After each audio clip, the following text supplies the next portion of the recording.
Grisgore, thank you for the Prime sub there, and for 31 months. I definitely didn't forget to turn on the deck talk and the microphone at the start of stream. Hi, everyone. Today we're going to be spoiling tomorrow's video because I changed...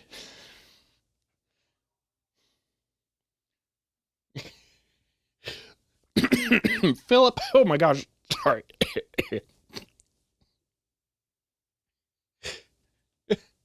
The deck talk is firing. You guys should be hearing it.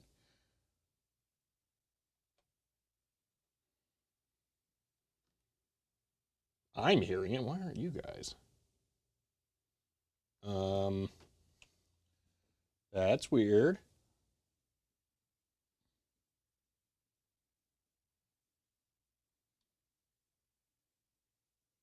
Oh, I know why. One moment. Let me go push two buttons that I forgot about. Boop, boop. Okay, now you get deck talk. Sorry about that. I can actually have it redo that, so you know what? Why not? Deck talk is now online. End of line.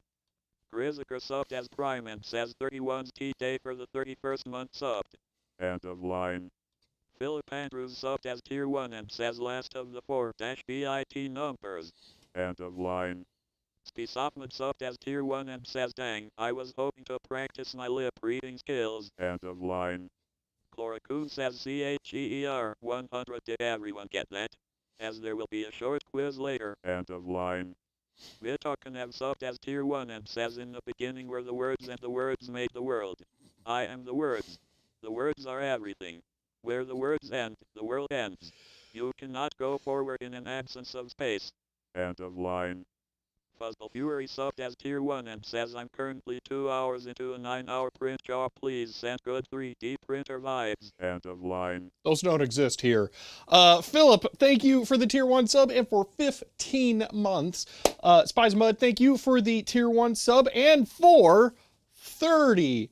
Wait, no. 30. And then, no. Hold on. How did I do this last time? 34 months. Let's go with that. 34 months. Thank you. Chloe, thank you for the 100 bits. Vital Kneve, thank you for the Tier 1 sub. And for 29, that's 24. and 25, 29 months there. And Fuzzball, thank you for the 17 months of hanging around. Okay, I think we're good to go here. Okay, we did not get rated. Oh, well, actually, no, we technically did get rated. I hope your stream went well, Ben. All right. You were signed into Twitch just after streaming. That's hilarious. Okay. Relax. It's eventually the last month of January. Yeah. Yeah. Well, my stuff's still stressful right now. So, okay. Yeah, I think we're just ready to start here. Okay. So, sub message from Talos Principal. So, are we playing that? Say, I've never played that. I do own it, but yeah, I just haven't. All right. So, last weekend, we were working on software to read data over GPIB from all of my test equipment. Well, I got that completely done this week, and I ended up making a video about it. But I'm not done here because I decided that even though I said I wasn't going to install the GPIB drivers on the stream computer because I would update it to the newer kernel when that becomes available, and then that should hopefully have the Linux GPIB drivers installed in the kernel, and I didn't want like conflicting nonsense. I realized, I should say, that the whole problem with the old Linux drivers is that every time the kernel updates, it boots them out. So it's a non-problem, because if the kernel updates, there's no DKMS for the old drivers anyway, so they're just going to be gone.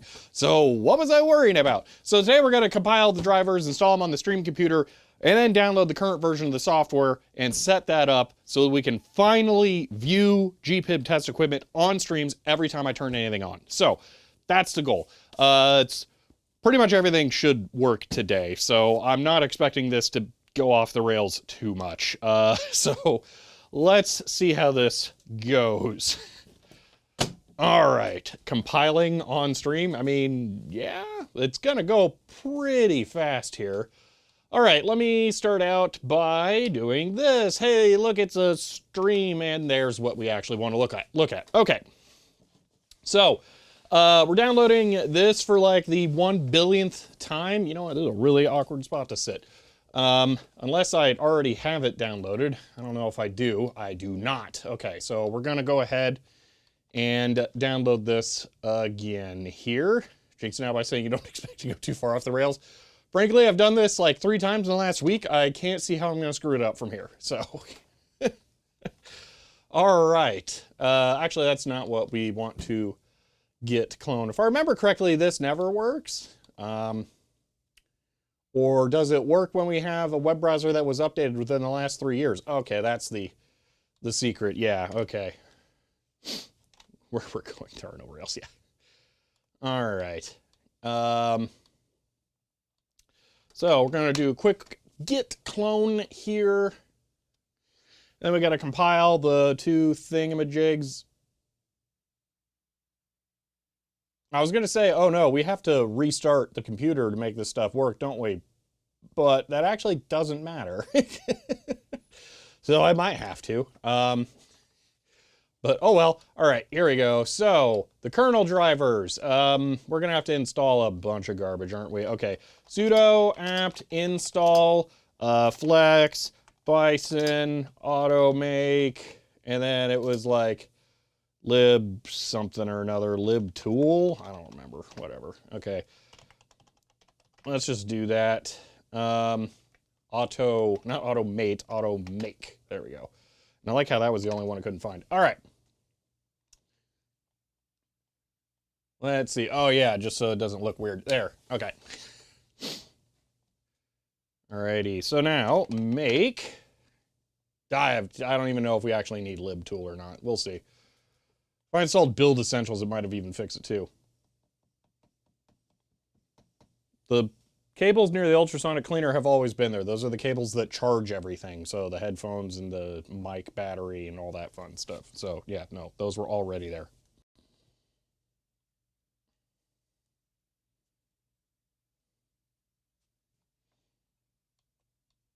So yeah, I figured it makes sense to put all of the power charging cables right next to all the wet stuff. You know, that way it's nice and safe.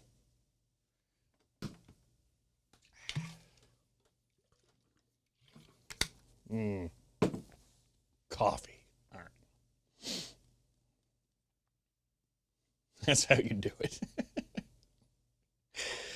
Is this camera even on? It is not. Okay, wake up, camera. Oh, it's got the stupid... Okay, hold on. Night, camera. We gotta fix this again. Saltwater bust. Yeah.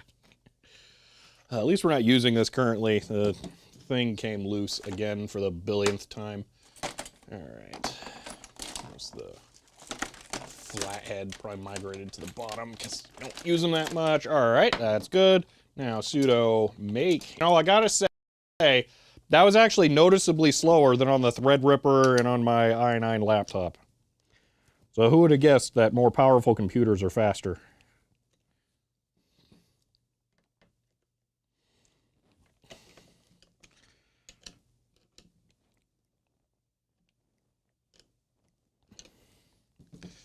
All right.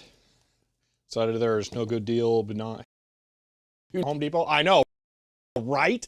It's so irritating. I really don't want to pay that for it, though.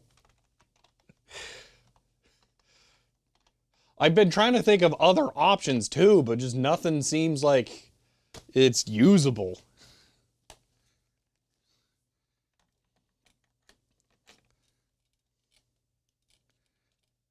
Compiling for source was this Gen 2. No, this is non-DKMS kernel drivers. Okay, now configure. You know what? We're going to be brave. We're not going to give it the sysconf-dir parameter and just see what happens.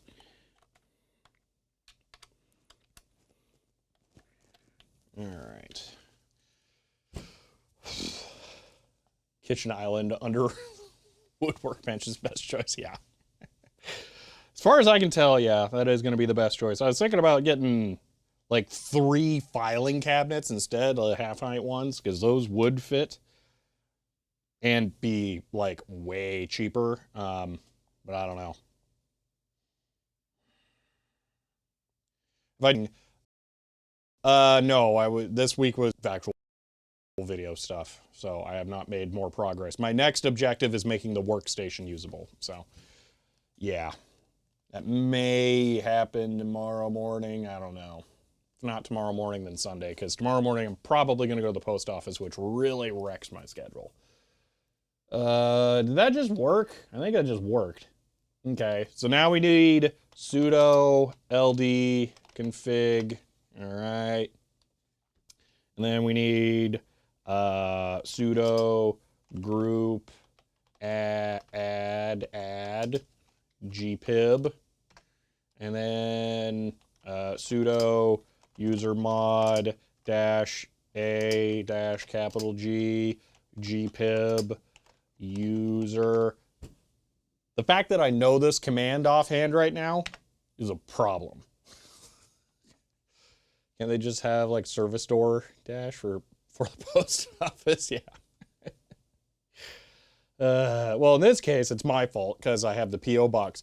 Fun fact, you can get them to forward your P.O. box mail to your house, but it is $50 a month to do that.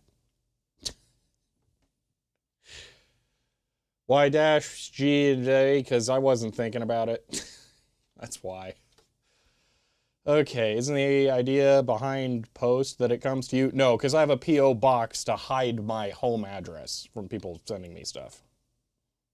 Yeah, not for that price exactly. Yeah, no, for $50, I'll go once every 2 weeks. I don't care.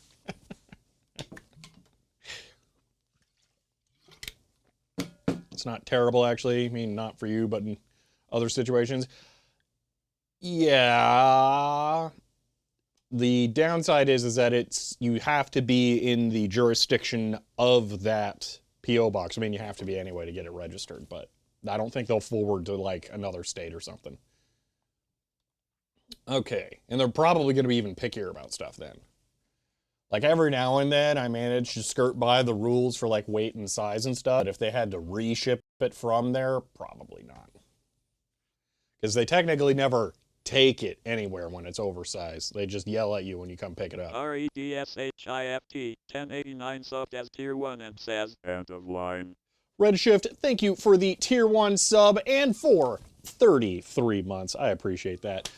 Oh, wait, 34 is that. That's 30. My brain is fried. That's why it didn't work. Ugh. Much to have them forward to your P.O. Box in the UK, yeah. What do you want, phone? Okay, that's all, whatever. Okay, it's double checking. Okay. I think I need to restart this computer or at least re-log in. So, pretty sure that's where we're at. Yeah, I think that's all the steps. Okay. Because the problem here is, well, let me just plug in the GPIB adapter. So, GPIBery here, okay, gets plugged in, all right.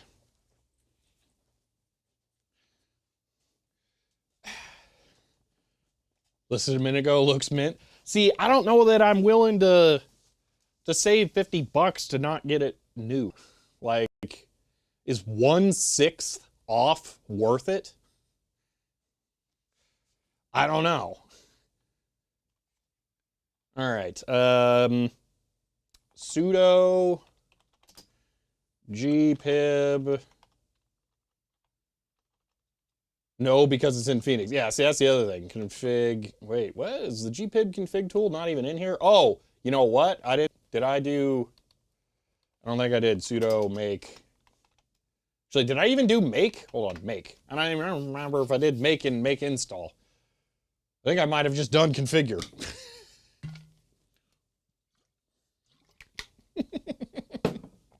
Philip.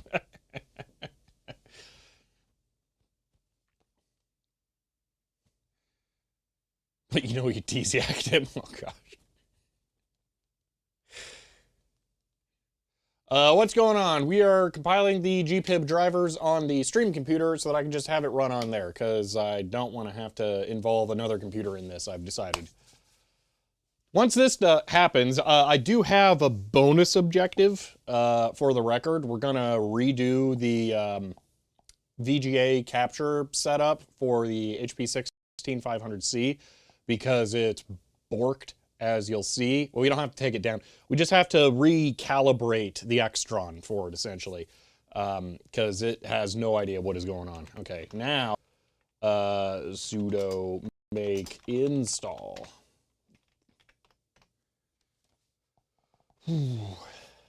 Okay, so now I feel like I should redo sudo ld config and sudo gpib config. There we go. 77 subbed as Prime and says, End of line. Lucky Bob 77, thank you for the Prime sub and for 3 months. Okay, the Extron has no idea what's going on. This is the next member of chat. Let's see, drivers. Hold on, can I be like super lazy? Do they have them all listed here? Control F, USB, no. Forget which one we want for this. Not NI, is it -T, NI underscore USB underscore B? Is that it? Oh, that did work, okay. So LS, dev, and then gpib star. So those are gpib devices, but then if we throw an LA on there, we'll see we get user group 160. Can I add a group to a user by ID? I've never tried that.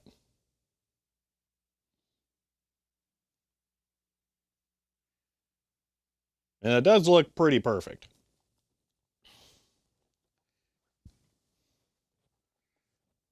Let me look up and see if that's possible.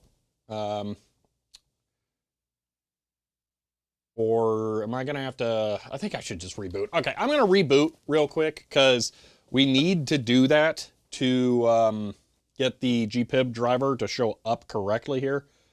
At least with all of the other stuff. So it's gonna be quick. Don't worry, we're not rebooting the server. I'm just rebooting the stream computer locally. That way the GPIB drivers can, well, mostly for the groups. So you're still TCIing. All right. I will be back in just a moment.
Hours into a 9-hour print job, please send good 3D printer vibes. End of line. REDSHIFQ Now 2.5 hours in. 1089 Okay, subbed as tier so 1 that's the and says reboot. End of It's line. reading through all the deck talk LUCKYBOB nonsense. There's not a lot I can do about that 77 right prime now. and says, I End of can line. just mute it for the moment. Although, literally, as soon as I did that, it was done.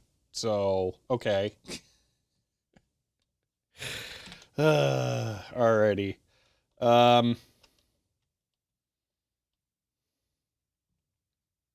Alright, just one moment. Getting my stuff ready again here. One moment. There we go. Alright. I think that's all it. Okay, so let's bring this back now. Go back over here. Bring up this. Okay.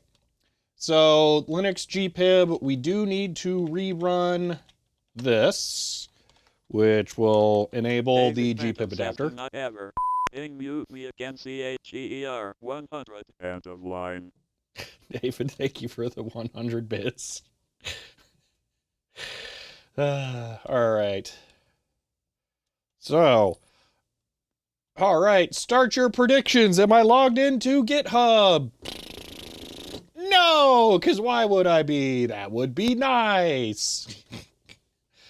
Thanks, GitHub. You're my favorite.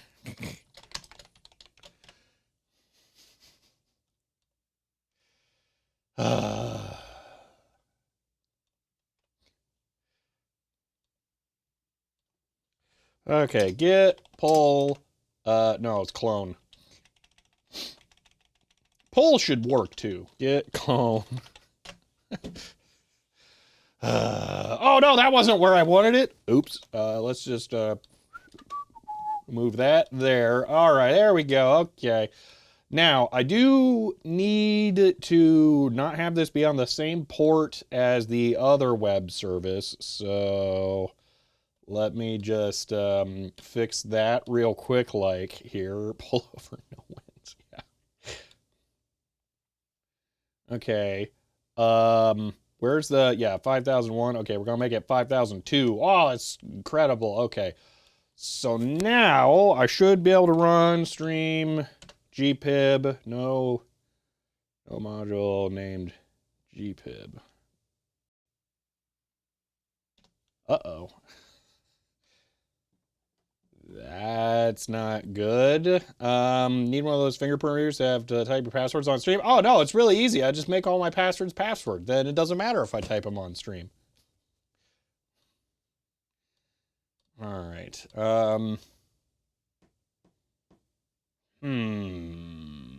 I really thought it installed that. This here is the thing. Why did it not install that?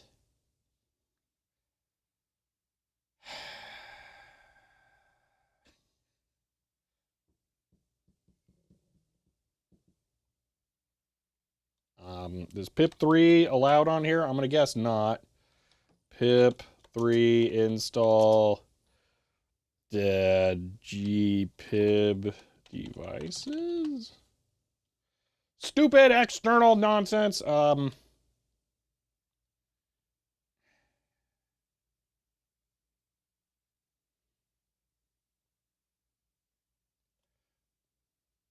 Break system packages. Ah.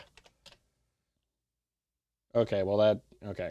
Could not find a version that satisfies requirement gpib. Oh my gosh, where? Great. This is so hard to find. I really thought now the video's wrong, by the way, so now I get to re-edit it. Great. I swear I didn't need this. How is it not installed?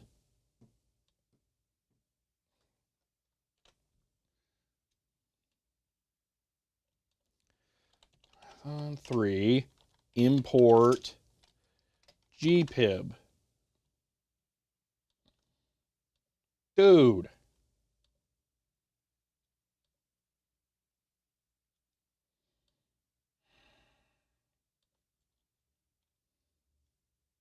Wait a minute. What if I'm an idiot and we need the sysconf thing and this is it? What if this is where we need the sysconf dir line thing? Hold on.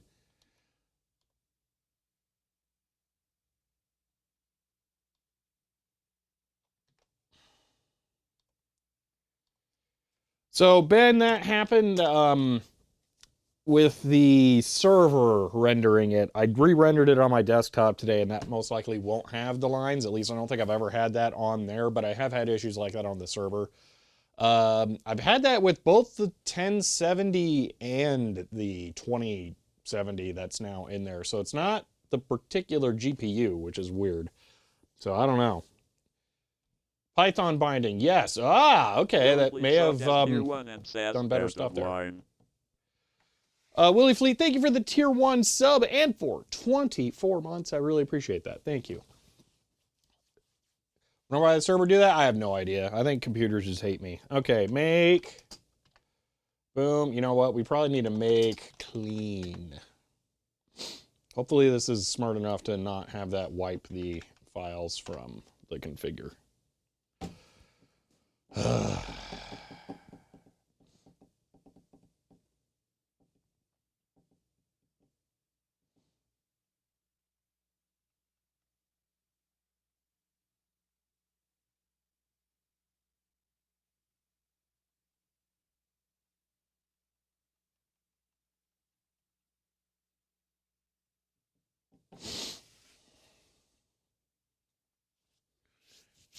I really hope this works because I don't want to have to figure out how to install the other thing. It's always a pain in the butt to even find it, and I don't think that it's actually doing anything. Okay, now sudo make install. Okay, next gpib something or another. All right, import gpib. I want to cry. Okay, why?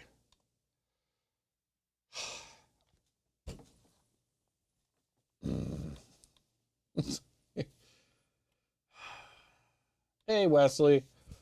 Why is this not working? Okay, we got UDEV rules.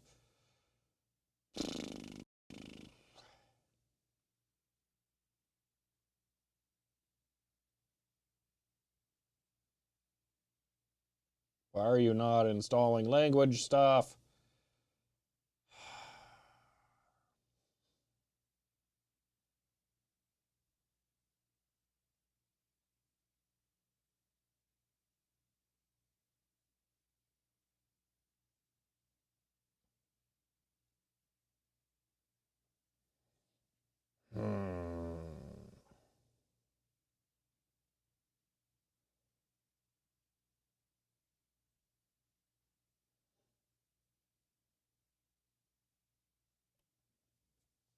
Okay, entering the language Python. Setup, PyBuild, traceback files, setup tool. Cannot import from setup tools. Okay, so I'm missing, I need to pip install setup tools? Is that it? Or, hold on. Sudo apt install python 3 setup tools. I think this might be it. Okay, it's that.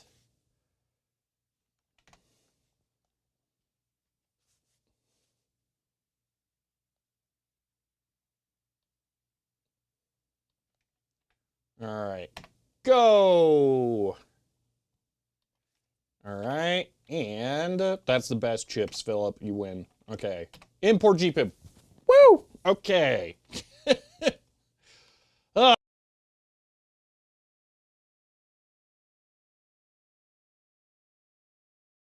Stream gpib. Go. Oh, you know what? Permission denied.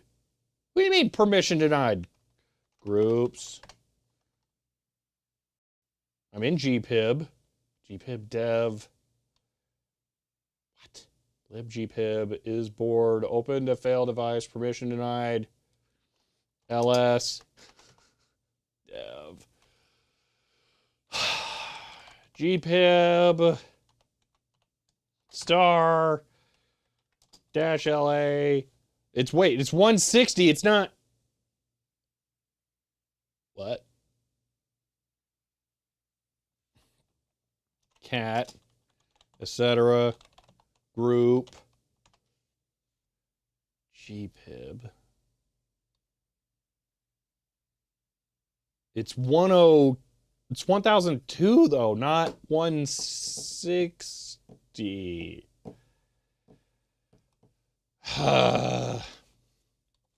Linux, add user to group ID.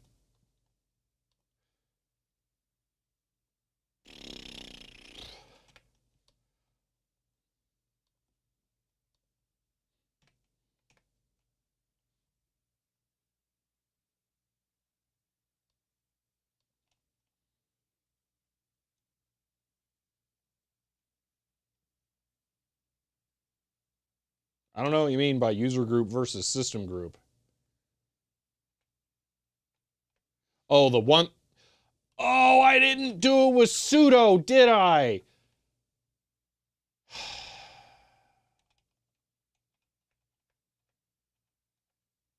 That's why it's a 1000.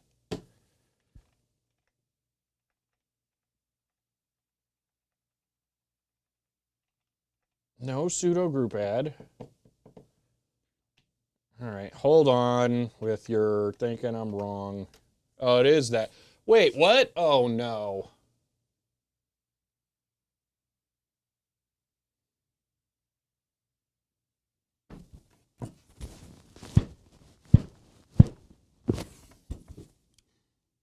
Actually get the. No, I didn't even do the UDEV stuff on the laptop.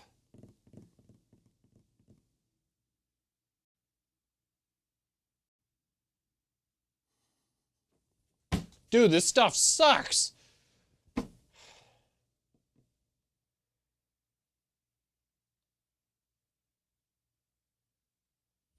Okay, this said something about UDev.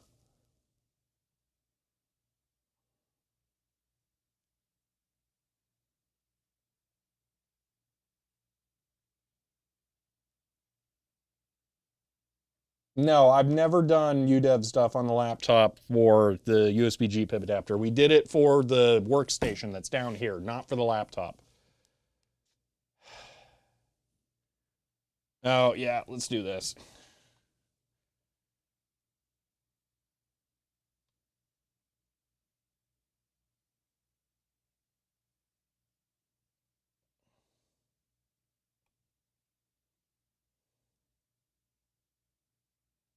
I swear there was a UDev thing here. Where was it? USB. Oh, yeah, this has like devices that it supports. I don't know why. There we go. NI USB GPIB rules. Okay. So they do get added.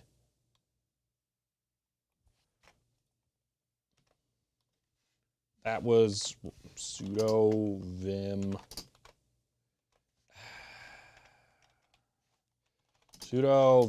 etc. udev and then rules. Yeah, 99 NI GPIB. Holy moly, that's a bunch of stuff. Okay.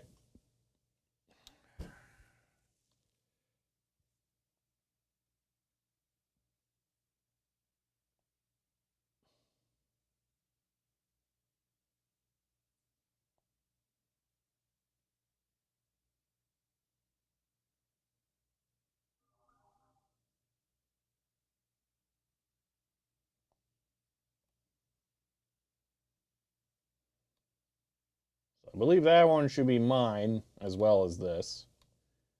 No, not that. Mine is 9B, if I remember correctly. It's illegible for me too, so don't worry. uh...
Stack Exchange, I hate you.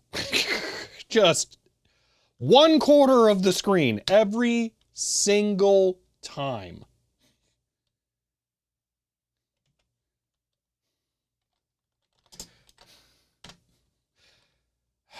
Okay. Just seeing VID pairs make me first internship. These may have been easier. No, it would not have been easier in Windows. In Windows, you would be beholden to National Instruments. Screw that. Ha! There we go. I don't know why it didn't reload those or initialize those. There we go. Stream GPIB.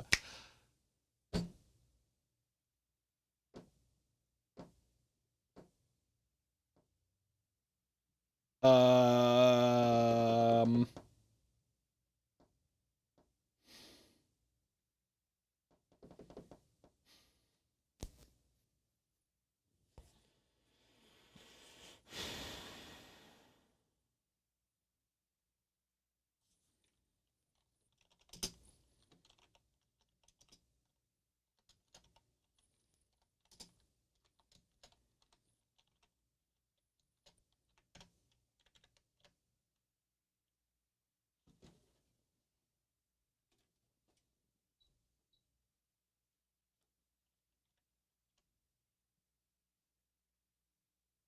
It doesn't need to be turned on. I turned it on and tried it.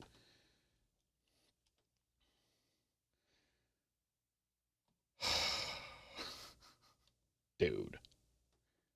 What?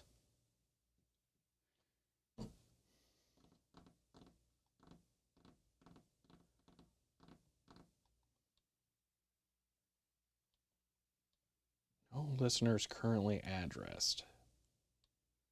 What on earth?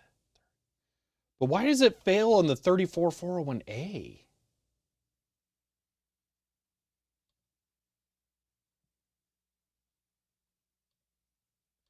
You know what? Fine. Hold on.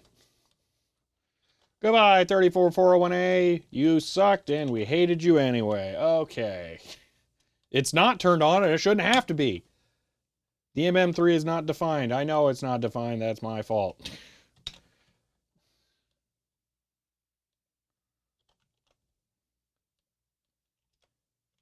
Come on, stop. Oh my gosh. Close. Relaunch. Run it. This. Window. Copy. Okay. Whoop. Back to here. Okay. Add. Browser. Browser. This. 1920 by 1080 FPS. I mean, it doesn't really matter, actually. 30 is fine. Okay. Yeah, that's all cool. Okay, there we go. All right. Hopefully this works. Let's find out.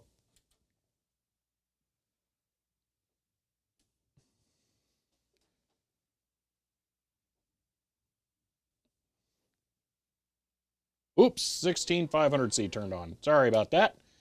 Just night there. Okay. And internal receive setup, command failed. What on earth?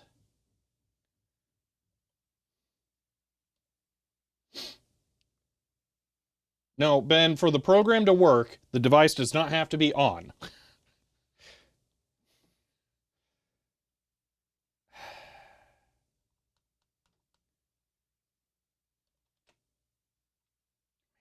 Failed. What?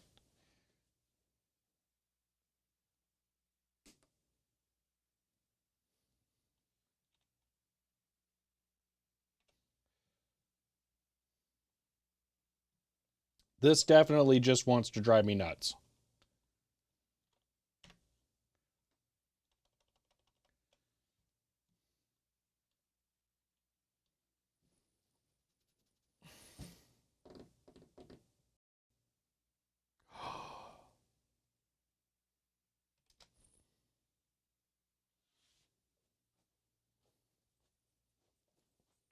The answer is to not plug in the GPIP adapter.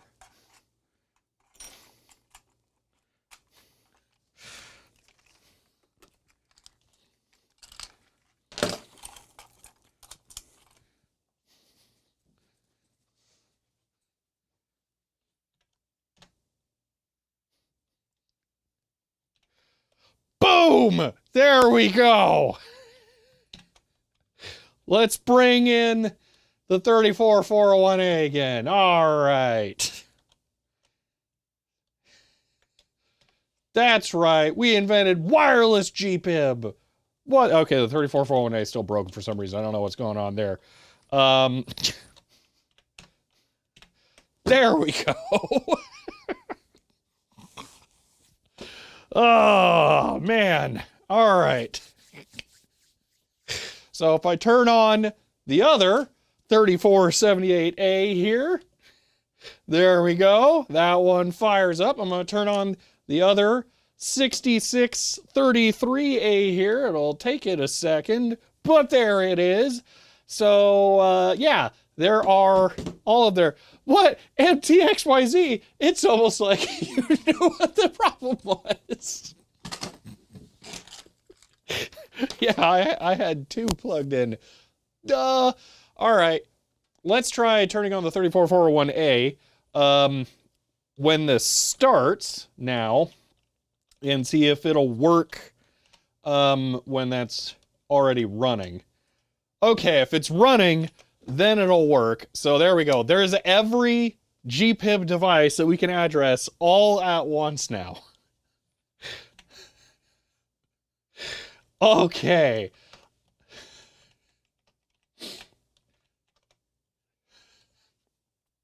So, why can't you have two? Oh no, I can have two. It was just trying to use this one when I had it all connected to this one. That was the problem. So I can have two. I would set this as host interface 0 and this is host interface 1. But my program was made with that. So the only things that can have units are the power supplies. Maybe the 34401A I was considering trying to add units to that today, but I'm not feeling it now. So the problem is, here, let me point the camera at the 34401A and you'll see what the problem is. All right.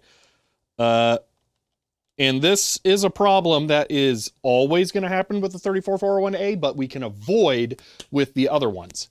So, just did summer internship worth of work for me in 4 streams. Didn't even have to auto detect new device.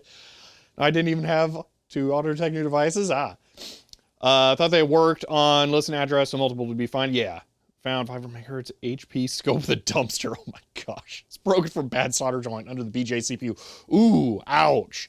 Time for a piece of tape and a heat gun. Okay, so you see this thing? It's, you know, the display, not flashing. It's just showing, you know, the universal constant DC voltage there. But that one, it's flashing all the time. That's because every single time you read from the 34401A, it does a single trigger, stops, updating, and then waits. So what I'm doing is I'm sending a read, I'm reading the value in the display, which also causes it to single trigger, and then it waits, okay? But then I set it to IB local again, which is equivalent to pressing the local button right there.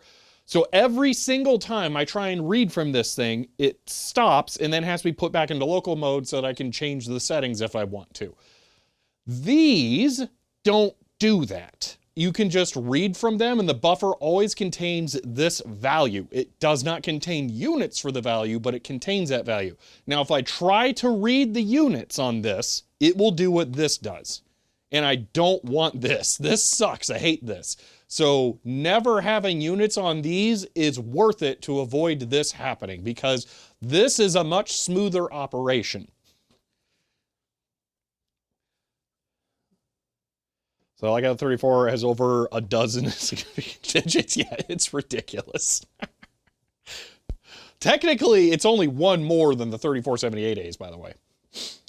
Okay, so yeah, that's going to be it. So now the reason we could have units on the 34401A is because, I mean, it's already doing this. So it wouldn't hurt to, after getting the reading, just figure out what mode we're in. I could do that with a query. I don't know what the query is offhand right now. Could look in the, you know, word book of the things on how to do the stuff, but I don't really feel like it right now. What I'm thinking we'll do instead is I'm going to replicate a demo that's going to be in the video tomorrow. As I turned off all those things now, you'll see there are only 2 devices left on, and those are the only 2 things that are going to be active over here. So, can you read the units from 34780 only once every few minutes? Yes. So here, I'll explain that, Helen Croft. I technically kind of already have the logic for that in the code. So if I go back over here, all right, actually, let me do this really quick because I can't see the chat. Pretty sick how you make readings appear and disappear on the screen. Yeah, I really, really like that. I'll explain that here. So let's look at the 66, no, let's look at the 34401A because it has all the problems. Okay, so the way this works is it has a try catch or try accept where it tries to read data from the GPIB device. So when you're querying this thing, when it fails to read from the device, that means it's off. So it sets the value to none and that little box goes away. So it stops showing the readings. That's if it never hears back from the device. So that's fine. However, the 34401A is really slow, so I have the timeout set to 3 seconds. It's ridiculous, okay? And that's specifically for Hertz mode. I tried some other stuff and it would work at 1 second, but Hertz mode needed 3 seconds of timeout. It's so stupid. Anyway, you know what? We do need to look at the 6633A. So, that was, why? What? Overlay? Yeah, what? Oh, I needed that. What on earth was that close button even for? That was so weird. All right, hold on. Let's look at this again. Okay, so that's what the try except is for. All right. The power supply, though, has a different issue, okay? Let me hide the screen capture for the power supply and I will demonstrate that, okay? So let's say I want to change the voltage on the power supply, okay? I'm gonna go into VSet and I'm gonna start typing my voltage. I want it to be 1.027. It cleared it on me. I didn't get to finish typing in my value.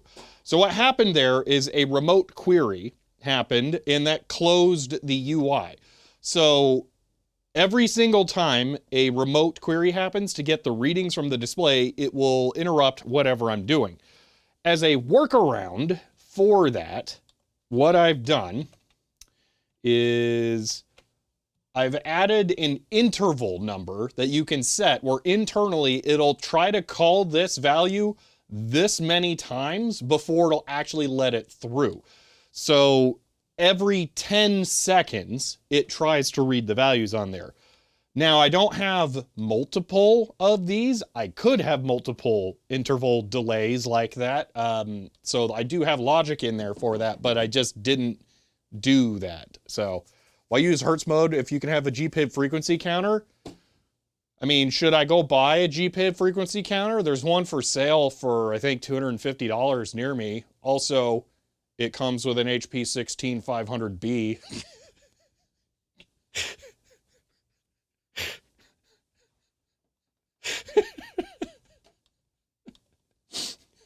Go now?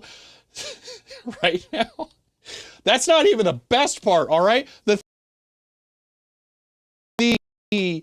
frequency counter, it isn't the 16500B. It isn't the unbelievable amount of probes and cables it comes with. It's the fact it comes with the official HP cart for the 16500 series, so you can roll it around and like go probe stuff. I want the cart.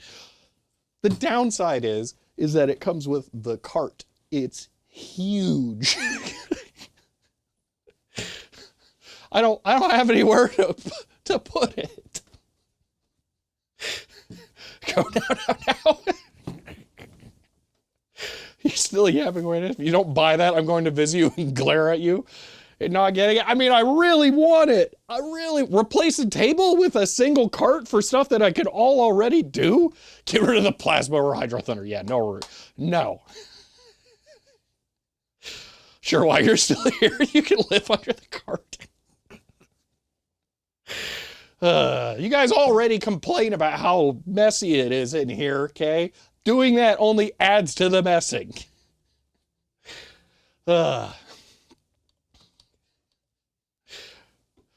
Anyway, I don't think the frequency counter is actually a GPIB. I don't remember exactly which one it is.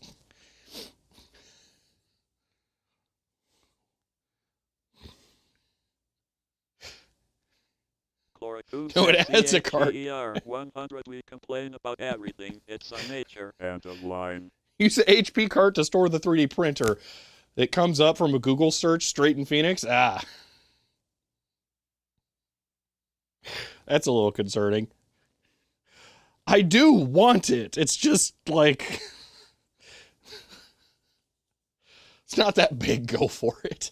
two HP carts here I'm tripping over. Yeah, see, they're huge. They're also pretty and cool. I'll think about it, all right? Anyway, what are we doing? Oh, I was complaining about the code. Anyway, you want it. We want you to have it. Why are you dithering? Because I don't have anywhere to put it. There's nothing to think about. All right, here's the downside, okay? That 16500B, I believe, has one 100 megahertz state timing card in it. It is the absolute minimum possible configuration to get it to do anything at all. So it is really hamstrung. Now, we'll just ignore the fact that it probably comes with like $600 worth of probes. But that's what it is.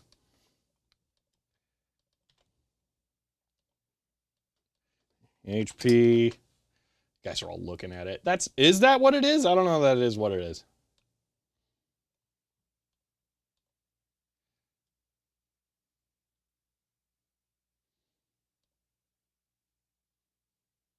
I feel like it wasn't one of the VFD ones. I thought it was one of the LED ones. Anyway, I got a way cooler frequency counter. It looks like 5315. Yeah, okay.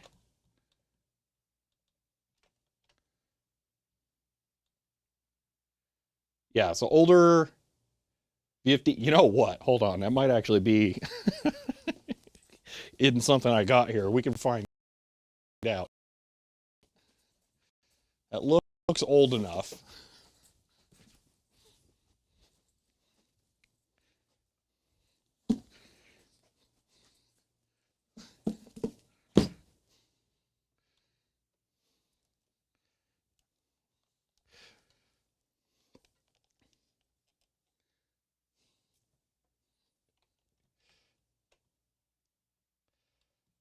We could look up on the internet whether or not it's GPIB, or we could look it up in the HP catalog for that era of hardware.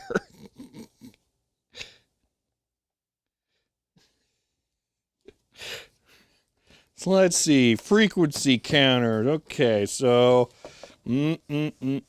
frequency electronic counters, page 310. Okay.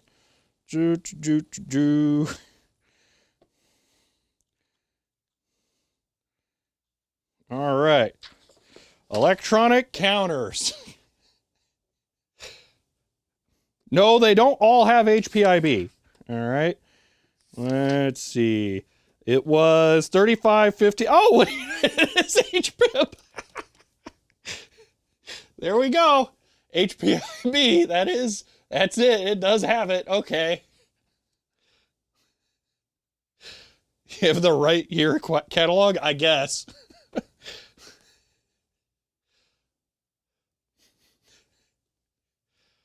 Oh, that is unfortunate. 1010. I absolutely would have taken them 100%. You know, it's a big deal. It breaks out the HP catalog. I love this thing. I'm so glad I was sent this. All right, so yeah, it does have HP. I mean, dude, I was trying to standardize on the late 80s stuff, not the early 80s.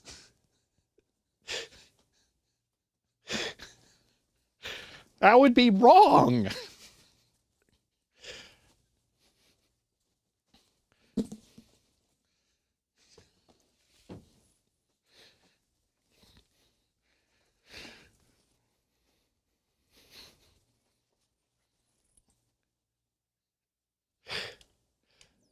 '80s is '80s, yeah.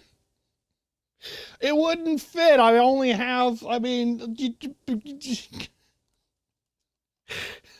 redeems HP catalog break. All right, anyway, I want to actually use that to do a thing here. So, just put the C onto the cart. Yeah, but the C is the one I actually want to use. Do I want it? I mean, that thought has occurred to me, okay? So, Matrox, I have one of those too. I don't have a Heath kit, but I have a rack mount, like baby blue Nixie counter. It's super cool. It is ancient. It's like 60s. Yeah, I don't know if I'm ever going to make it work. So it's an issue for future you. Have the B offside as a backup? I mean, yeah. Can you imagine the work it put into making those catalogs? Yeah. It had to be the right, because you can't just update the webpage like today. Yeah, no kidding. Okay, let's do a little demo of how this all works now.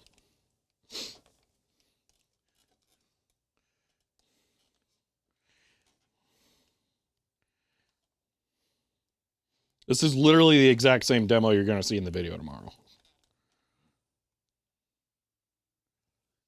No spoilers to get to play with any of your new toys yet? No. Maybe soon. The twisty one. Also, I don't think I could bring myself to open that sealed box. It's so cool. I've never seen one sealed. It's so cool. All right, let's take a look at this. Okay, so here we have a power supply, and here we have a multimeter in frequency reading mode. And you know what? I should have left this in the room. Why did I take it out of the room? Gotta walk all the way far away. All right, here we go. We have a fan. This is one of the fans from the Gigabyte server that we 3D printed the shrouds to hold in the Noctuous. This is one of the super duper fast fans here. We're gonna power the fan with this and then read the RPM with this thing, and all of that will show up down here as we're working, and we're gonna do that because the fan is gonna be down on the table. Now, we need a couple of things set up here so that we can read all this stuff. You guys are getting bonus details now that aren't included in the video because I get to show off these. So these are 2 probe cables that I accidentally recorded myself making while doing the video, but I finally got around to using my probe wire and probe making kits. So the first thing we're gonna do is ground the 2 pieces of equipment together so that we can get a similar reference level. And then these are pass-through probes, so we get to utilize that. And I'm gonna plug, this feels wrong, but it totally works. I'm gonna plug these hand probes into here so that we can use these to supply power. But I do have to be a little evil here. I could just cut off the shroud, but I realized something. If I take the inner pin from the custom pass-through probe, this thing, and I just stick it on the end of the safety plug, boom, I have a non-safety plug. So now I can just plug this into the power supply. So we'll use these to supply power to the fan. And then we need one more here. Oh, I put it back in the bin. That one's taped shut. Why? Give me the one that's not taped shut. There we go. Okay. We'll use this probe with a alligator clip on it plugged into the 34401A, and we'll use this to measure the RPM. Safety plugs are overrated? Yes.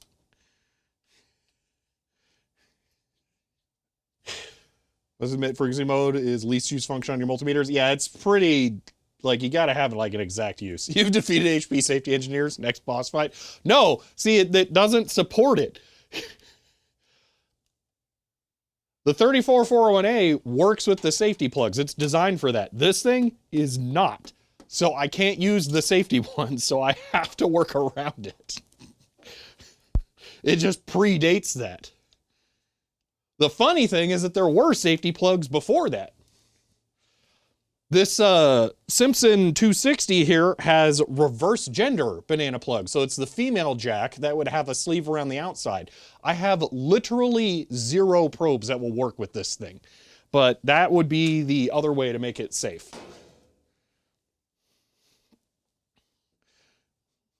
OSHA certified, yeah. All right. So let's look at how we're going to do this.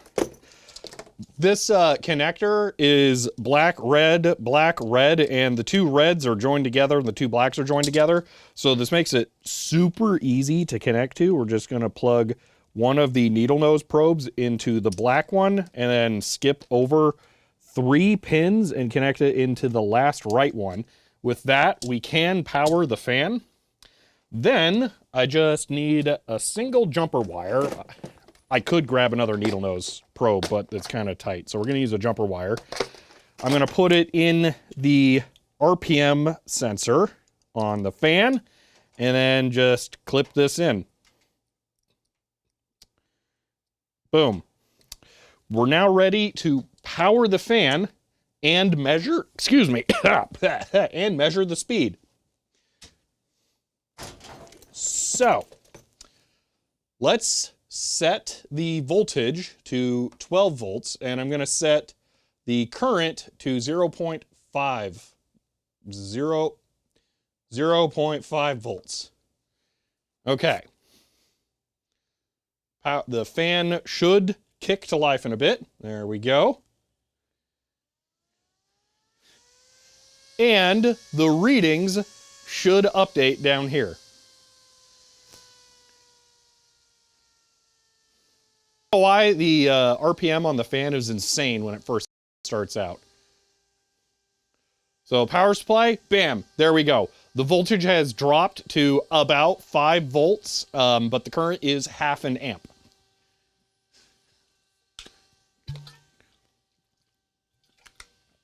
But there you go. That is live GPIB readings from the test equipment. I'm going to set the power supply to 1 amp now. You'll see the RPM kick up. Stick your finger in it, yeah.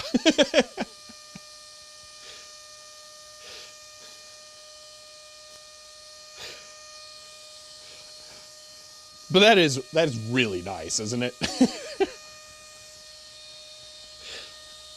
And it's fun because I can do something like turn off the 34401A, and that reading will go away.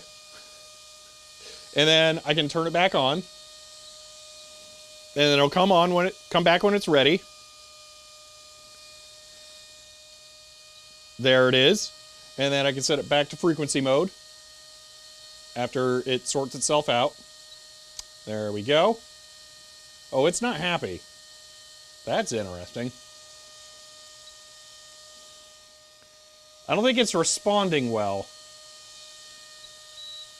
There we go. Frequency, local. Okay, now it should come back. There we go.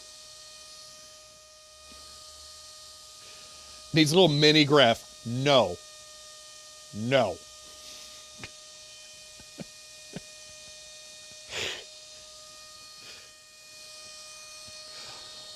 But yeah, it is it's just so nice. This is it. This is the ultimate. So I never need to worry about like trying to get the multimeter on camera again. This is just problem solved. It's so nice. And having them on is like a really good reminder that like it's on. No is way too negative. I am not adding graphing to this. It is not happening. So, all right, what I'm going to do now is I'm going to turn everything on. Not because I need it all on right now, but because the long run solution for controlling this stuff is actually up here. So now that everything is on, I can turn them off one at a time by turning these off instead. Except for the 34401A, because I ran out of switches up here, so it's connected directly to the bench. I got to turn it on and off with the power plug. But once those are all off, eventually these will all drop off. There we go. So what's really cool here is I can just now leave that on in the background. I don't have to touch anything. every time I start the stream, I can just start that up. And then if we do stuff like, oh, I need to measure something, let me quickly turn on a 34401A, bam, it shows up. So I can just leave it there. Why is the rightmost switch red? Because it is the master switch that controls all of them. Now make them slide out the side display instead of just vanishing. Ah, you see, no. Because that sounds like a lot of work. The critical thing to know is that so it's a web server. This receives JSON, and the client side is stateless. So I don't want to have to remember what devices are being shown to the client or not. It just always prints out the readings from everything that it is sent. So I don't want it to have states like, oh, this disappeared, so now let me fade out that box. No, that's way more complicated. This is one of those things where, like, this is, you know, the 90% that takes just as long as the last 10%. I don't even care about that last 10%, so we're not doing it. So, now we get to make Ben happy, because it's time for this thing. So, 16500C.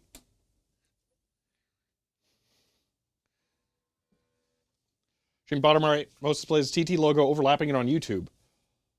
That is a problem. Let's go CHGR 100. Ben, thank you for the 100 bits. Sorry for the issue. Let me fix that real quick. Like, I thought I did. I did fix that. That's weird. Okay, maybe I fixed it again. Oops. That's strange, but all right. Thank you for the 100 bits.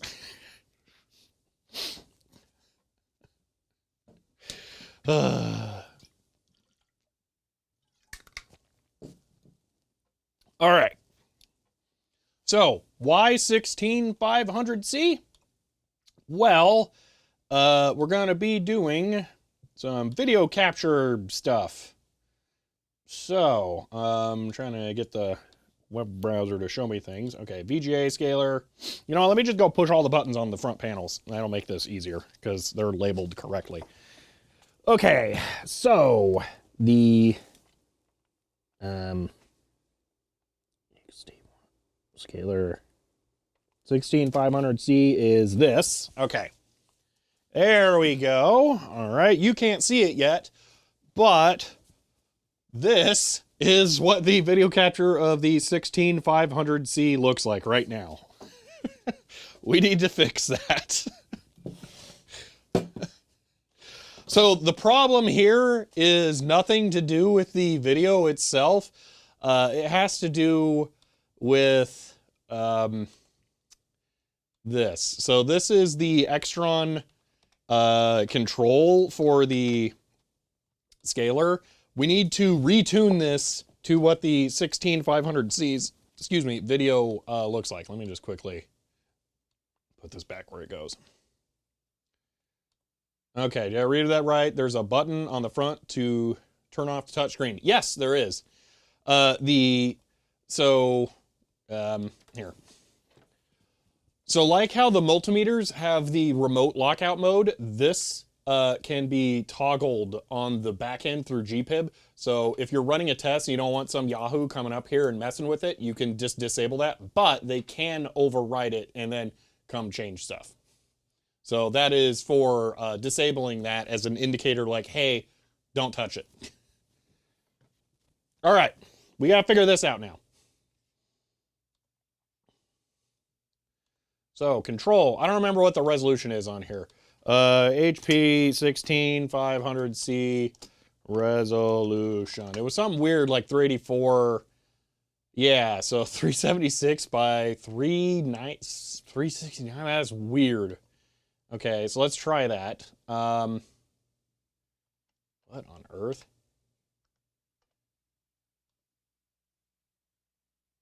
Okay, so this person, they put an LCD or something in this, I think. I don't remember, or is this the... the X11 one. I don't remember. There's someone who messed with, I think they gutted it for the Trinitron.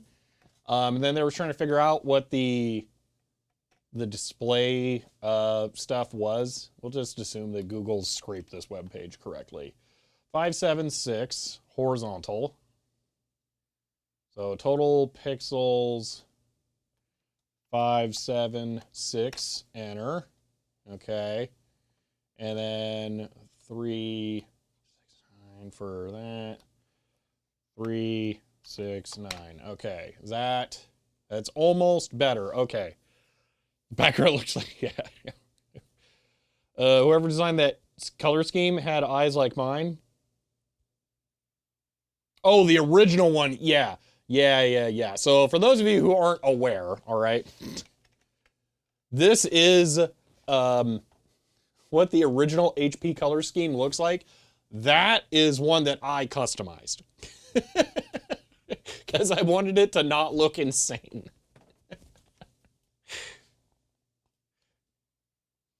Okay, so now we're tweaking the capture information here. So I'm gonna start, no, I shouldn't have messed with that. I need to mess with this. Okay, so I need to get this to have the correct number of lines, or pixels. Actually, let's start with 636. And we'll slowly bring it down from there, just to see what happens. So the problem is that it won't, so the horizontal start and that stuff might be way off. Yeah, we have to get it close-ish to figure out, to get it to sync.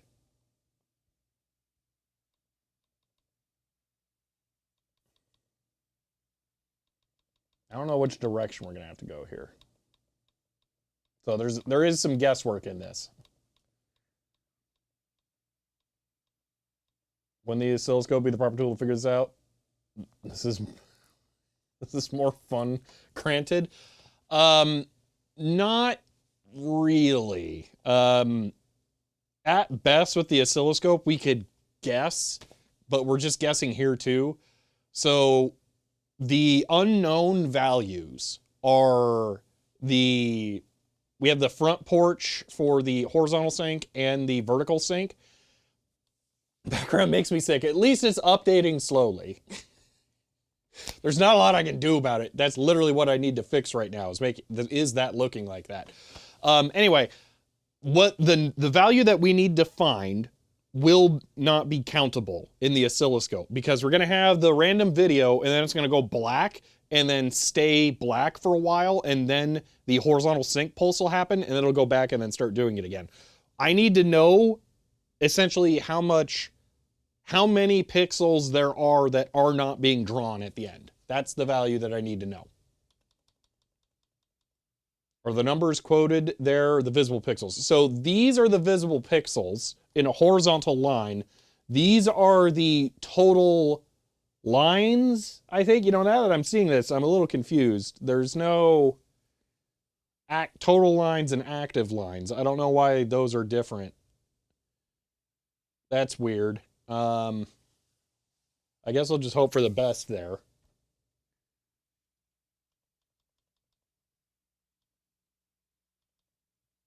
I feel like increasing that only made it worse.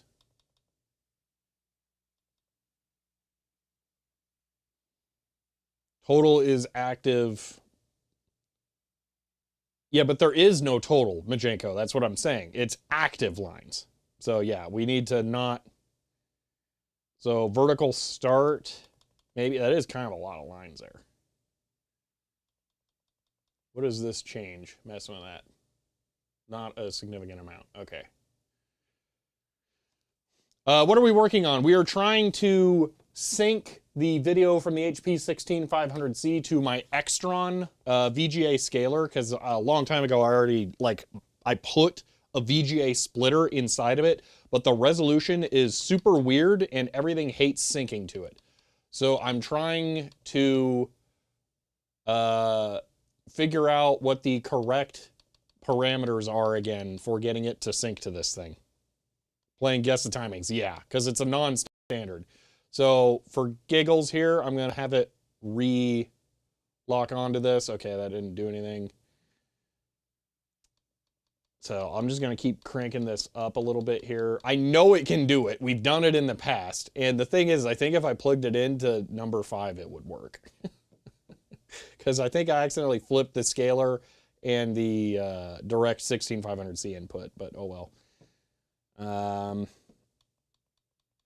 Active pixels is having to get put up pretty high here. I'm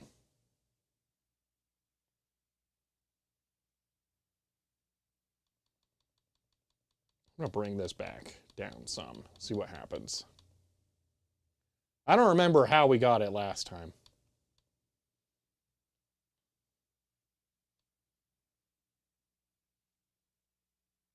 Wow, is that monitor like really messed up? Maybe their camera just sucks, hopefully, because I don't want this thing to die. That would make me sad. Let's see. Played this game a while back when I was trying to make an Arduino output MDA.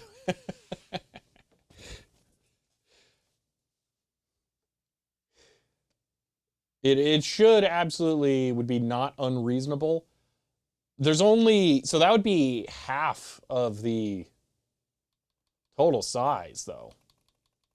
Like, let's look this up. Hold on. What is it? Tiny VGA.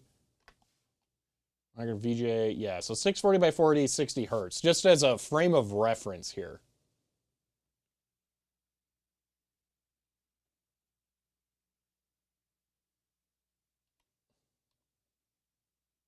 Why is this web page not loading? Please load. I don't want this web page to be gone because I really, really like it. Okay. VGA 640 by 480 timings. Yeah, I know that's what I want, but the page won't load. Google.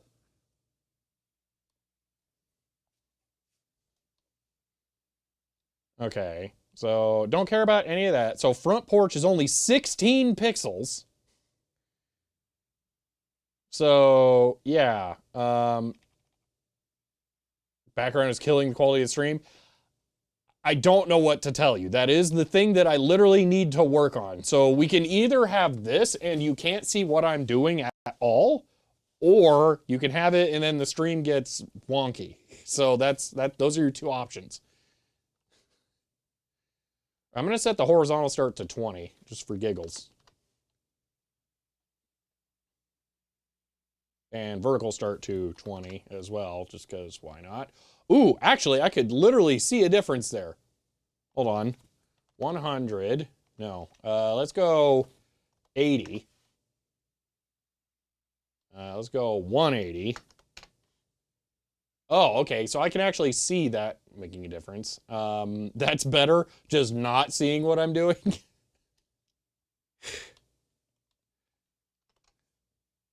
Okay, well, we'll leave that alone for now.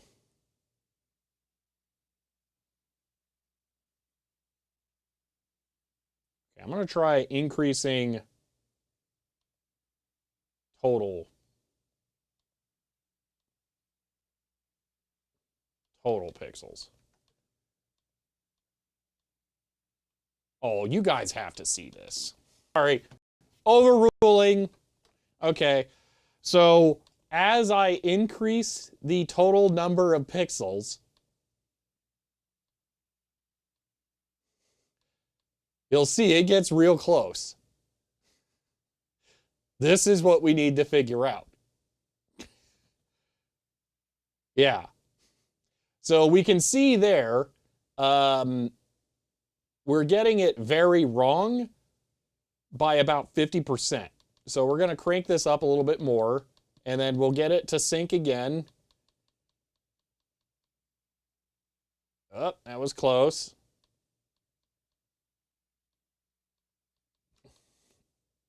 All right. So I'm just going to keep bumping up the number because I think there is a black frame in the video data around it that we have to account for. It's not interlaced. It's not interlaced. You don't have to worry about that. All right, we're close. We're close. Here we go. This might be it. Ooh. No, we went past it. Okay, hold on. Hold on. That's really, really close. This is fun. I like doing this. Okay, active pixels. Can we do anything with this? Yeah, I can't overshoot it. That's literally 1 pixel value I'm changing there. Isometric view? Yeah, rolling isometric view. Move 0.3 pixels, yeah. I don't think pixel phase will help, so let's not bother with that. Active lines, I think we need to increase number of active lines, actually. But I also need to walk back the vertical start a little bit, I can see. So I'm going to do that some.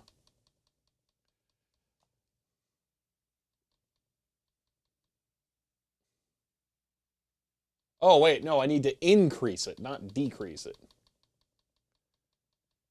You would think active pixels should be 576, but that is the... So here's the downside. We were looking at the X11. That is the size of the actual frame buffer, but the video signal is slightly more. There is just wasted black space around it. Okay, so that, it's not quite right for the total number of lines. I'm going to increase the number of lines here now. So what I'm looking for is the black to show up underneath, well, actually like the gray to show up under. This would be a cool vaporwave video. Okay, I think it just showed up there. So we'll leave that. All right. I'm going to try and wrap around one more time. So I'm going to add more total pixels until we come around again. Oh! There we go.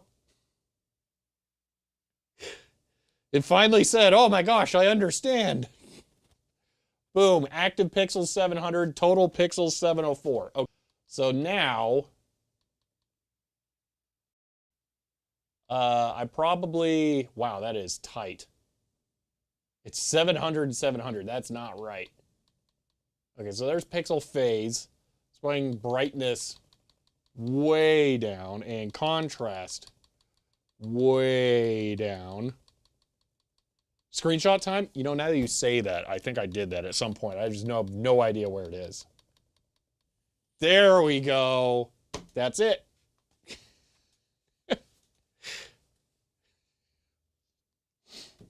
All right.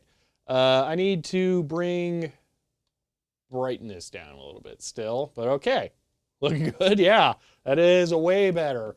There's a lot of ghosting, but it's going through a stupid amount of VGA cable to make this work, so I'm not surprised. So, all right. For your all's sake, I will remove that now, because you roughly have an idea of how this works at this moment. So, the things that I need to make sure of now, so if I increase active lines, we don't actually gain anything. So I need to reduce the number of active lines now. Okay.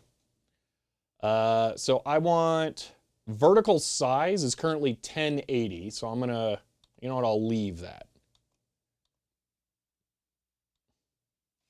Okay. Now I can adjust the vertical start as 163. We're going to bring that up to right there. Okay, active lines can go down. All right, so that is now correct for active lines. It's fun UI, reminds me of industrial equipment. I mean, it basically is. Okay, total pixels is 701 and active pixels is 700. If I adjust either of those at all, then it totally wigs out. Oh, I can increase them one by one. I don't really need to, so I don't think I'm gonna.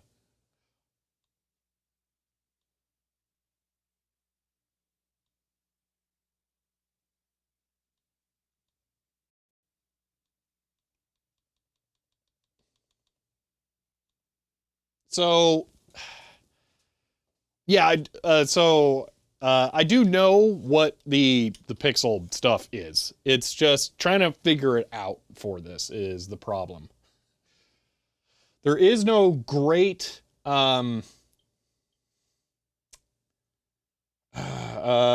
view for this. So I'm actually going to bring up the symbol utility here, which is going to put like a whole bunch of text on screen. And I'm going to use that to try and dial in the total pixels and active pixels here. So the problem is trying to make sure, or is trying to get the actual frame buffer pixels to align with the real pixels, but it's very difficult. So here, I'm going to leave it right there. And is the mouse working? Of course not. That would be nice. So in the fourth paragraph, the word trigger, you'll see the I is kind of fuzzy. And that's because there is a more pattern misalignment between the number of pixels that it is trying to digitize and the actual number of pixels in the signal. So I would like to figure out how to get the more pattern to converge so that it's one-to-one, but it's really difficult because we don't actually know it. At this point last time, we noticed it needed to load or sync pulses were misaligned to the image. So Ben, the load is the internal display now. So it is fine. We're good. We didn't have that last time. We were just trying to video capture the display directly. That's why we put the VGA splitter inside. So the VGA splitter itself actually is the load. So, just remembered the weird offset bit. So now I need to try and figure out the correct values to use that essentially results in the fewest number of fuzzy lines. Vertical lines, that is.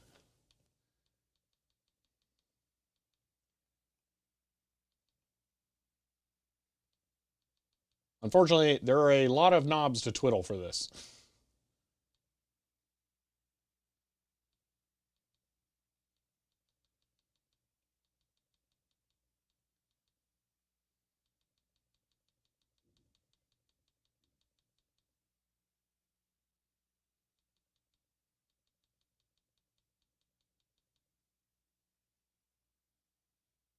Yeah, looking for an integer scale. Yeah, essentially.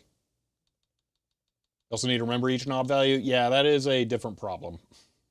We're getting closer, though. We were undersampling for sure.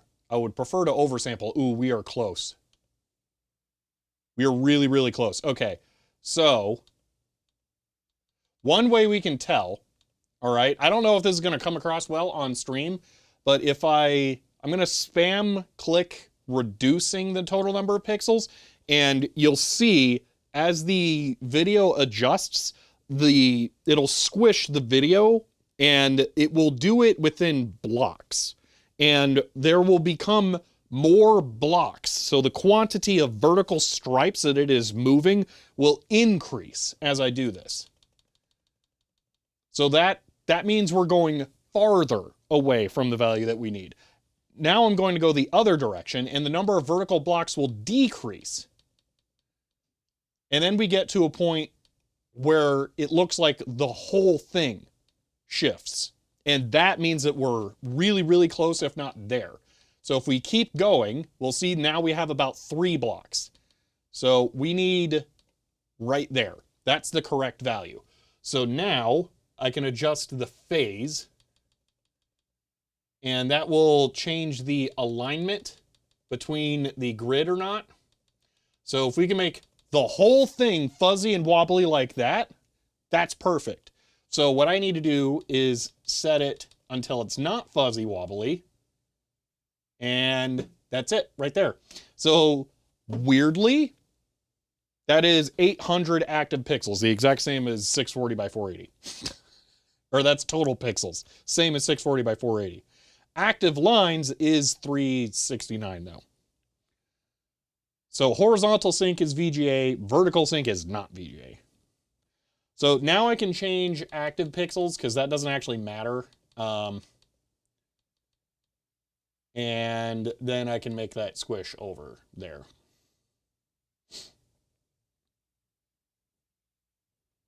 Also, I can horizontal shift. I'm just going to make it fill that whole side there.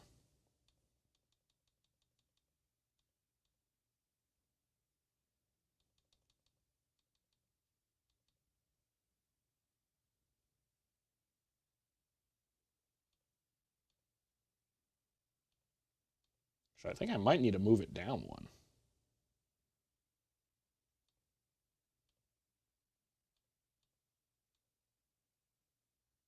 Yeah, right there.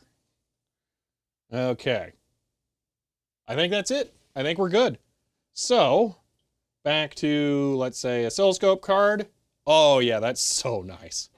Let's just repetitive run there. Boom. Oh, yeah, that's nice. So that's why also we're not going to bother with GPIB for the logic analyzer in oscilloscope, because, like, video capture. That's better than we're ever going to be able to do with GPIB stuff.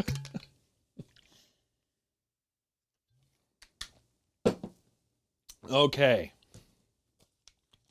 Now, I'll show you what the real answer is here. Run OCR on it, yeah. Okay. Is that over-sharpening, glow around the text, or an analog effect? That is an analog effect that is actually ghosting. That's because I'm running it through too many VGA cables and connectors. So the signal has a high level of capacitance to it, and it's not able to swing fast enough for it. That's my fault. I could get better cables that have fewer joiners. I'm not kidding. There is a connector on the back, and then it goes to an extension to a double-headed joiner to a regular video cable. It's really bad. So if I could just get like one really long regular video cable to connect it with, it would look better. But yeah, that's it. So anyway, here's the real answer. Presets, memory preset, save, input preset, save. So now in the future, I should just be able to click recall, and then it'll bring it back. So, all right. Well, there's that part of today's objectives solved. That's nice. I'm very happy to have that back. Okay. You know, for giggles.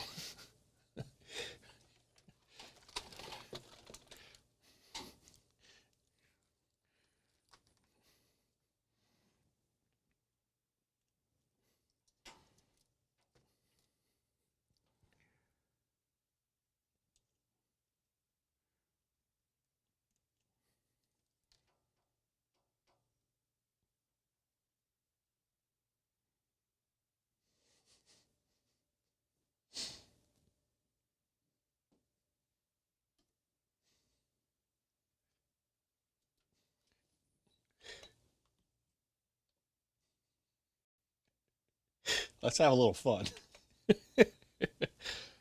Screenshot setting in case presets are lost. I will just take a photo. I'll take a wide photo that includes the 16500 so that I can see. That's why I did it. Actually, with video capture and everything. There we go. Okay. So 1K resistors, the capture slide might fix ghosting by changing the impedance.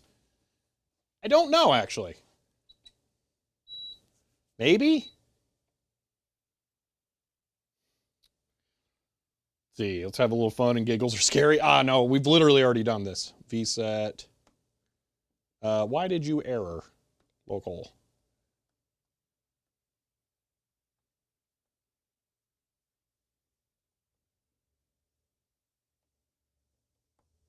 Okay. I set 0.5. Okay. And is this not connected?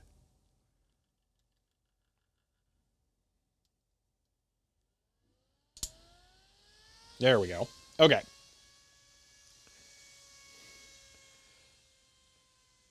So we're going to nitrous spray the van. Yeah. Okay. So we should be able to read 360 hertz here on the oscilloscope.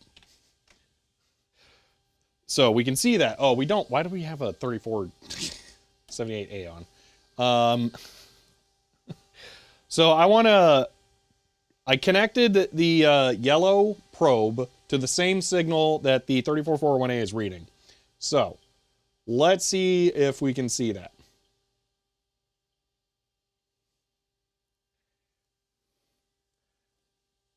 All right. Channel, trigger, level 1.6 volts. You know, I actually don't have any idea what the voltage is. DC.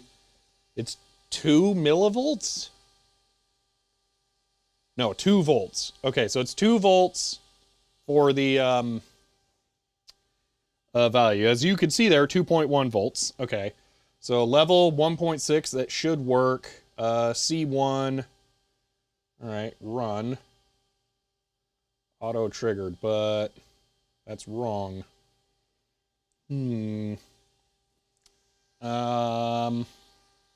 Why?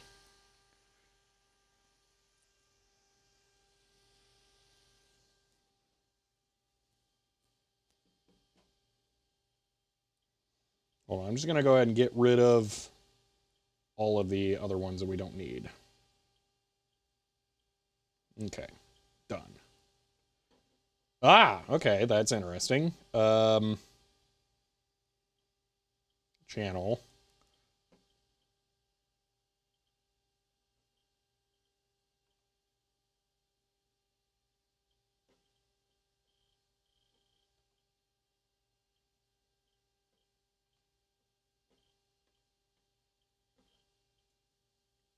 What on earth is going on? Okay. Set, knowing we don't get the units. Yeah, okay. I know. That's 1 millisecond.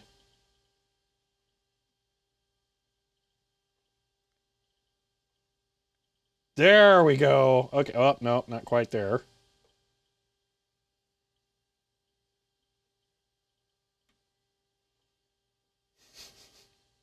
Oh my gosh, I did nanosecond by accident. What? What am I even seeing?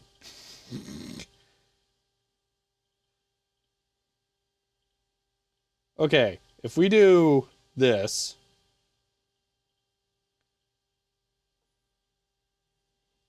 Offset should be 0, yes. 0, 0, not 10, clear, 0, done. But then it...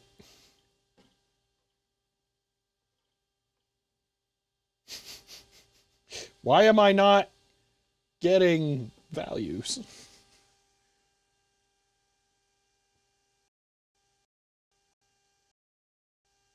The multimeter is very clearly getting 300 hertz. Is it open drain? How is the multimeter reading it?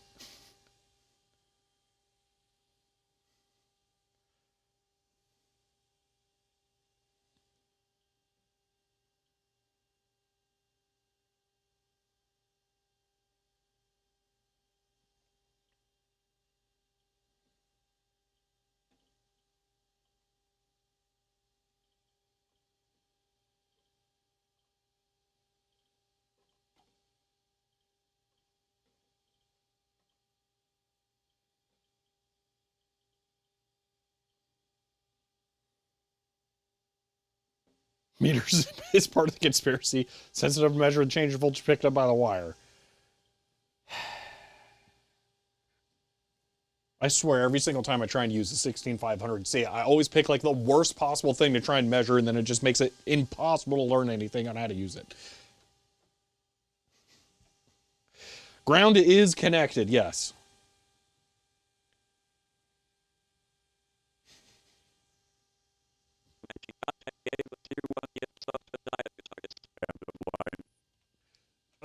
But Jaco, thank you for the gifted sub. I have no idea why the audio is so borked.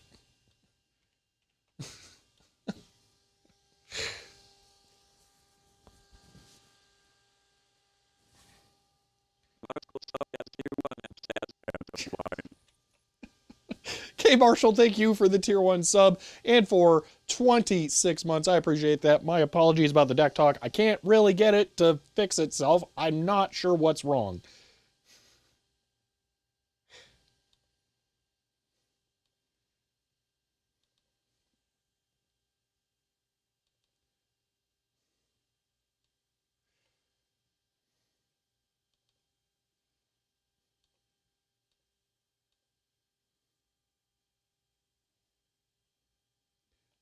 Yeah, I tried a thing. Let's see. Just put the other power supply to 3 volt and connect a common to the V. What? Should give up 6500C. Just, yeah, licensed disposal service. Need my address. Yeah. Put the other power supply to 3 volt and connect it to common ground and plus VE to the tack wire.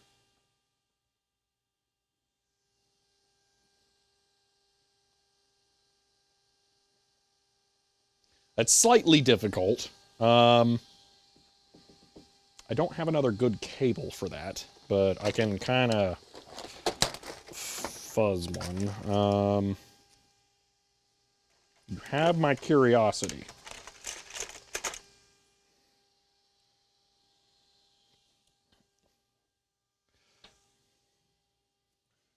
Okay, so here's what I'm going to do.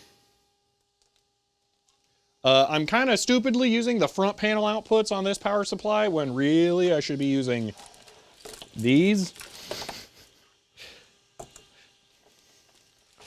So there is that.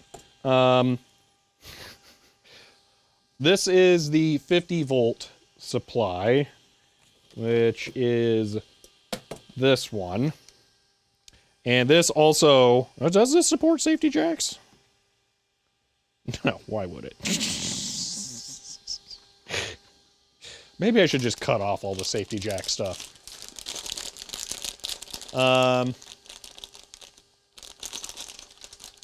Wait, use a pull-up resistor to the 12 volts? That would be simpler, wouldn't it?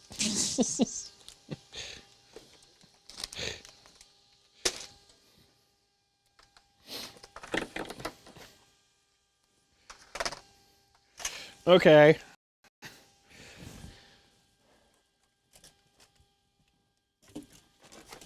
Oh man, once I finally find a toolbox, I'm gonna be able to clear so much stuff off of here to make this part easier.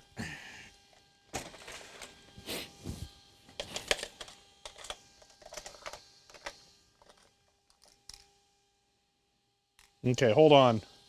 Output off. I was gonna put a 1K.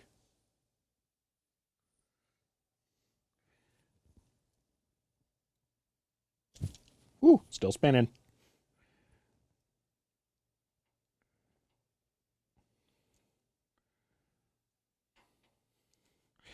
Dude, this is stupid.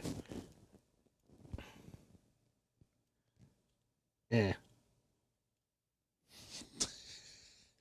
All right, output on.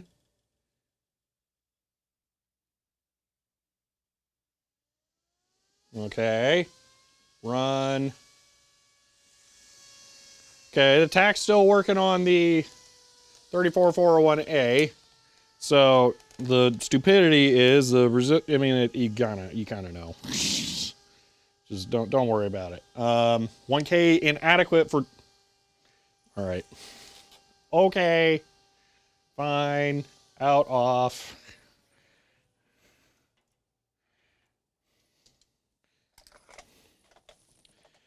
$10K it is.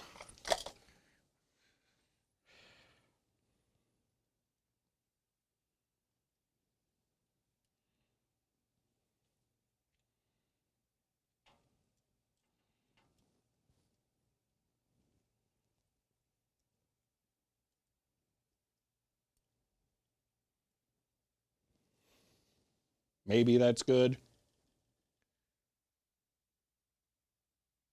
God, spin. Ah. Go.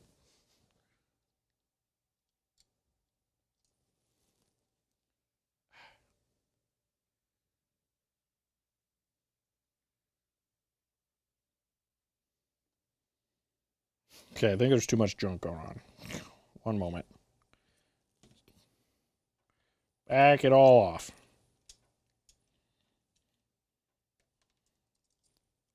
Okay. Does this spin?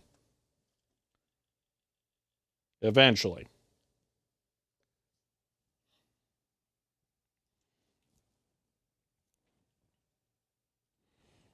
Tack.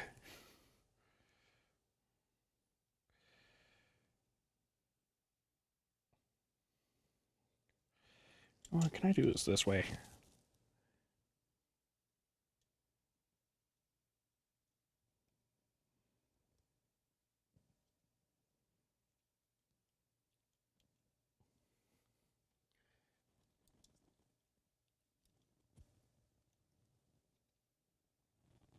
Right. Oh, just clip onto the resistor. Boom.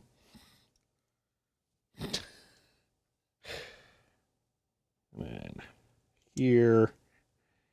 And then there, maybe. Okay. Out. All right.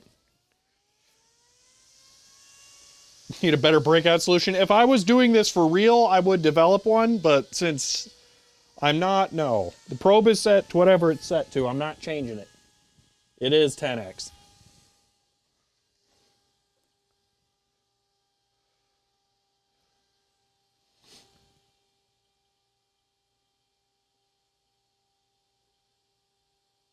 It still doesn't look right. We're getting sane values on the 34401A. Well, those are like half of what they were before.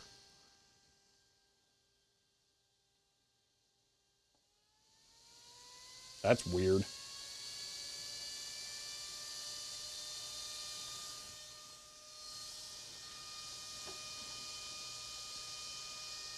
It's hertz. The 34401A is reading hertz.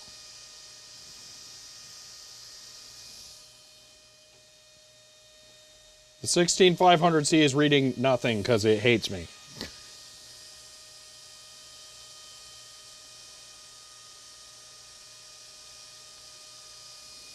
No RF signal stuff, no. Reading AC or DC? That is a question. Here. Auto scale, go!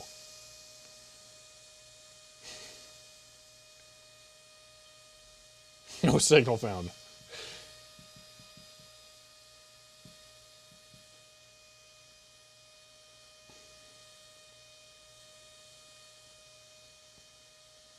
I'm attempting to figure out how to know whether it's set to AC or DC, because I don't actually know.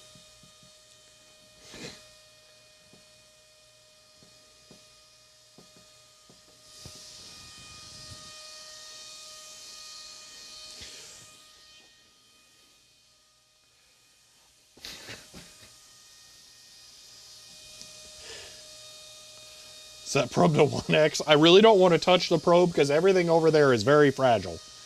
Oh yeah, you're not seeing the scope. Here.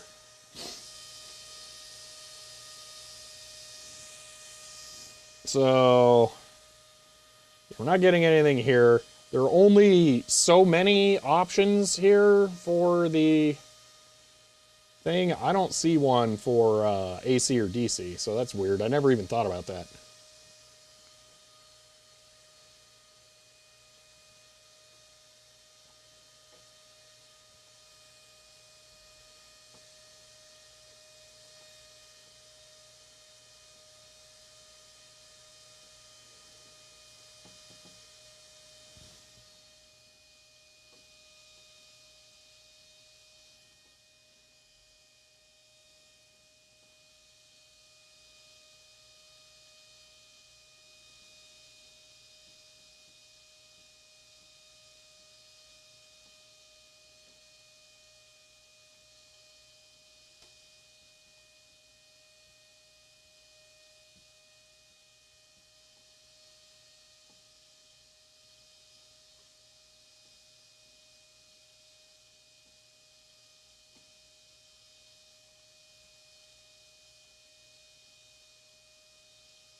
I don't know.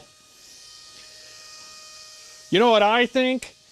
I think I need to buy a signal generator so that I can generate known signals and learn how to use the thing with a closed loop system.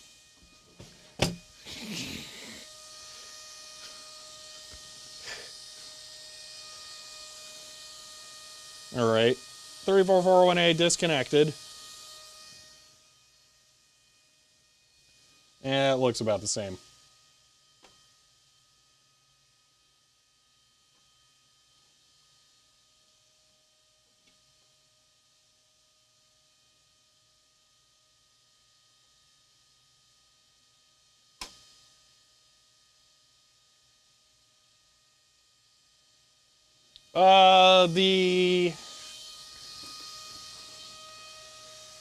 I don't think this one does. So the TDS 320 does not. The Tech 465 definitely does. I don't want to drag that out for 2 minutes. 555 on breadboard. That would require me to own a 555. Yeah, I could do an Arduino. I would rather just buy a signal generator. I want a signal generator. I have wanted a SIGGEN and an oscilloscope so that I can read a signal and then generate the signal for a very, very long time. So, yeah. For the record, I made a Caps Wiki page for the 6624, the 4-channel power supply this morning, so that I can actually order the REFA capacitors that are in it. That's going to go up on top of the other 2 power supplies later. When I get that done, I will probably start looking for a SIGGEN. Because I want a SIGGEN. Is an 8116A a SIGGEN? Because I'm listening. Function generator to get various waveforms. Yeah, that is what I want, actually. Specifically, I want to be able to give it data points of like a known signal and then have it... I want to be able to measure a signal with a 16500C, capture it, store it in a computer, send it to the function gen, and then have it repeat it. That's what I want, specifically. I don't know what that will be, though. So I need to figure that out. Slightly later model with an Easter egg that plays a fun tune. HP SIGGEN added to shopping list. Got to match aesthetics. I do want it to match, so I want it to be one of the LCD ones, but if none of the LCD ones have arbitrary, yeah, which is what 1010's, yeah. If none of them are ArbGens in the LCD model, I will go newer. Accidentally blew one of the output amp transistors at 8116. Ooh. Analog synths. Yeah, those are good too. So, could use USB audio DAC, cheap ones. Yeah. Also, I have a 192 kilohertz one down here. That's what the audio choppiness is being caused by. So I could just use that. But I'd rather have an ArbGen. So, yeah. All right. That's going to be it for today, though. We got the GPIB measurement stuff set up on the stream computer. So that is not 192. Yeah, it is. It can capture. Oh, well, it says 96 on the front, but Linux will give me 192. So it'll do at least 96, but I'm pretty sure it's 192 as well. Here.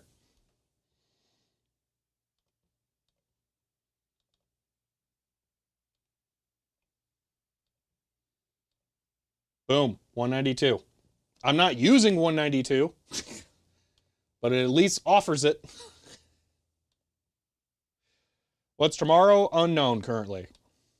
All right, productive stream. Yeah, I'm happy with today's stream. There we go. That's what I'm looking for. Time to run the outro. All right. Well, we got the GPIB stuff working. We fixed the capture of the 16500C, so we are raring to go. We are ready to do whatever we want with this stuff now. Which I'm glad to be back into a position for that because, yeah, I was wanting to get that all set up. And this is the first time ever, actually, that we have this set up where I can just walk over, turn on a meter, and just bam, have it show up on the stream. Been wanting to do that literally since I moved into the office. Finally, I have it done now. So yeah. It's possible to display units on the TMM.